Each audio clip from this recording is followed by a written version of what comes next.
These are moving, and finally, something that you guys have been waiting on. We're opening back up pre-orders for the next round. UPS is coming with a semi to pick these up. It's probably going to be 9 or 10 pallets of them tomorrow afternoon, and Zero's going to be hitting doorstep soon. I mean, it was all hands on deck. I remember the first 250, we brought everybody in. We were working 6 days a week that fall just to get one truckload. UPS brought a truck here to load up. I think there's 8 pallets of presses that went out. And once those hit, that's when the floodgates really opened up. And it was, I can honestly say, 2 years before we ever caught up on back orders. It really forced Area 419 to grow up as a company.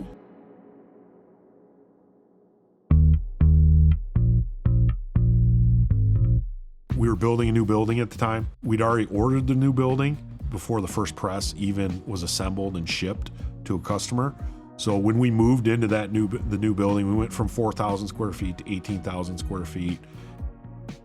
In that time frame of when we were moving from our old shop to the new shop, you know, the UMC 500 was doing great. It was creating all the bodies. The runtime on that was 30 minutes, 33 minutes. Chip management was tough, so we needed a new solution when we moved into the new building, and that's when we went to the Grobe 350, and that cut our runtime down from 33 minutes to 19 minutes apart. Chip management was much better, but that also moved us from managing chips with, you know, bins and hoppers to 30-yard roll-off dumpsters. Like I said, it magnified what our business was to what it is now.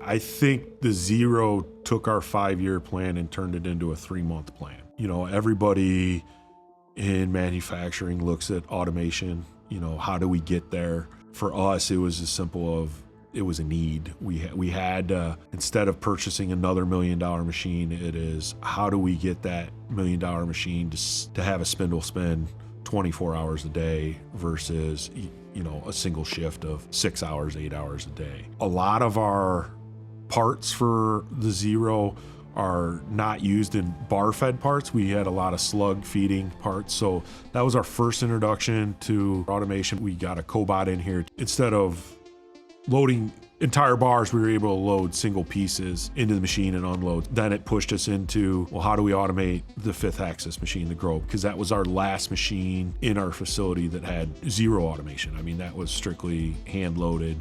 Now we're into work holdings, robots loading work holdings. So I think Zero pushed us hard into automation, which I think has caused a great deal of success for us.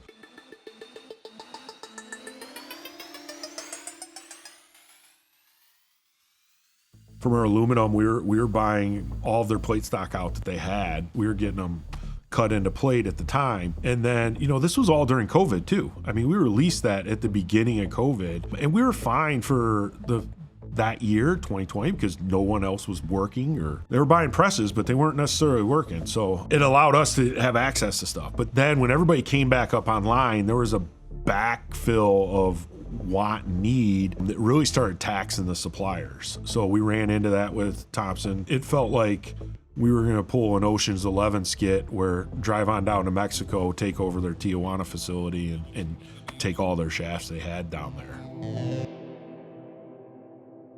We started our relationship with Fulcrum, which was our inventory management software. We looked at all the big software companies like E2, ShopBoss, but this company was able to kind of build the system around our needs, and they learned a lot from us. We learned a lot from them, but it helped us schedule machine time. It helped us understand inventories with sub-assemblies, because a lot of the Zero we have to assemble ahead of time before we do the final production of that unit. Assembly of the press was so daunting. We used to use arbor presses, things like that. John's wife, Allie, was in the office helping out with some sub-assembly at the time, and she went right to John and says, we can't be asking employees to continue to do this with the arbor press. So that motivated John to introduce some pneumatics and some fixturing in there to even help on an assembly line. And now we've pushed that across all of the assembly stations for different products that require pressing. So again, the Zero was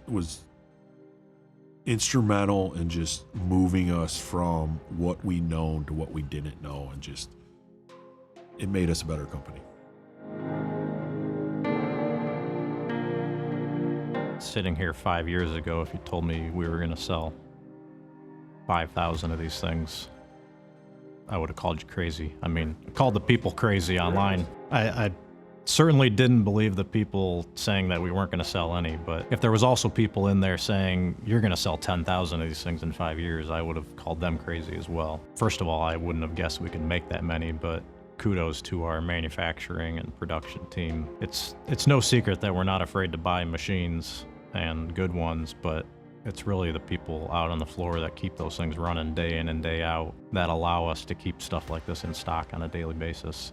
We knew pretty quickly, we shipped that first 250 units, open up the next 250, start looking at who's buying these, where they're going. This product wasn't just a PRS product. It wasn't just a US product. This was something that was outside that sphere, that was really globally appealing and was going to push us into places that we'd never been before.